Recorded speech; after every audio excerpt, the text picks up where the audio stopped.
नमस्कार मित्रों, मैं आपका एक बार फिर से आपके अपने YouTube चैनल एजुकेशन निकेतन पे आपका स्वागत करता हूँ।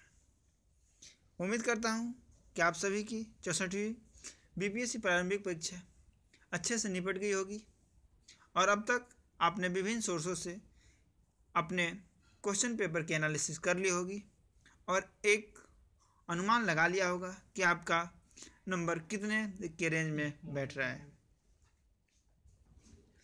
अब मैं आपके साथ 64वीं BPSC के कट ऑफ एनालिसिस करने जा रहा हूँ।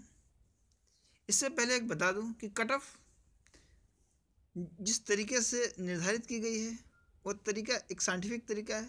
पहले हमने 60 से 62वीं की कट ऑफ और सीट्स 63वीं की कट ऑफ और सीट पे ध्यान दिया है और उसी के तुलना में 64वीं की कट ऑफ और सीट्स के आधार पर कट ऑफ को सीट के आधार पर निर्धारित करने का प्रयास किया है।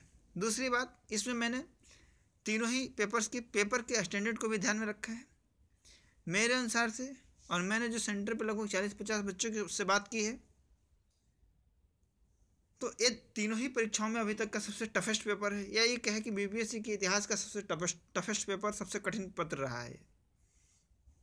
या आप कह सकते हैं कि राजस्थान लोक सेवा आयोग के बाद बिहार लोक सेवा आयोग ने इस तरह के पेपर बनाया है जो अपने आप में एक मिसाल है। खासकर इस बार इतिहास, भूगोल और बिहार से संबंधित इतिहास के प्रश्न काफ़ी ही कठिन पूछे गए हैं। साथ ही साथ जो करंट अफेयर्स के भी प्रश्न पूछे गए हैं वो भी काफ़ी फैक्चुअल बेसिस पे हैं। अब हम विभिन्न कोटिवार कट ऑफ देख लेते हैं। अगर अनरिजर्व कैटेगरी की बात की जाए, जनरल कैटेगरी की, तो कट ऑफ 85 to 88 जाने की उम्मीद है।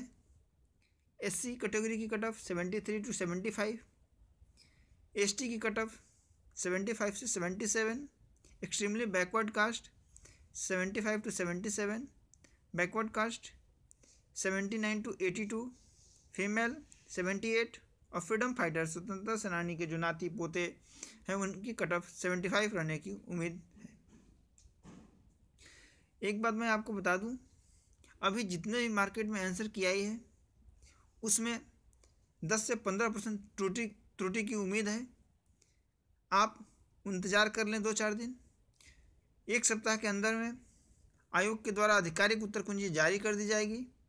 क्योंकि कुछ प्रश्न ऐसे हैं जिनका उत्तर जब तक आयोग के द्वारा जारी नहीं की जाती है तब तक आप निश्चित रूप से नहीं कह सकते हैं कि इस प्रश्न का उत्तर यही होगा। जैसे उन्होंने पूछा है कि वर्तमान समय में RBI के गवर्नर कौन है। बहुत से आंसर की में इसका आंसर उर्जित पटेल बताया जा रहा है, जबकि बहुत से आंसर की में इसका आंसर ई बताया जा रहा है।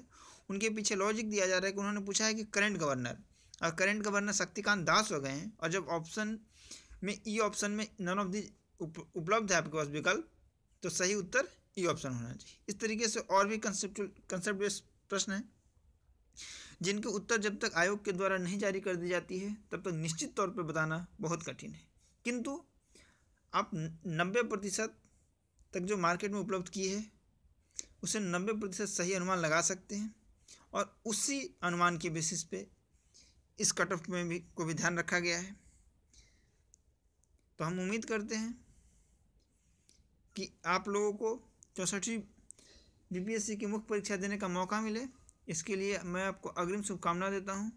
धन्यवाद। अगर आपको ये कट ऑफ अच्छा लगा हो, आपके अनुकूल हो या आपके प्रतिकूल भी हो, लेकिन अगर आपको सही लगता हो तो आप इस वीडियो को लाइक करें और इस चैनल को सब्सक्राइब करें। धन्यवाद।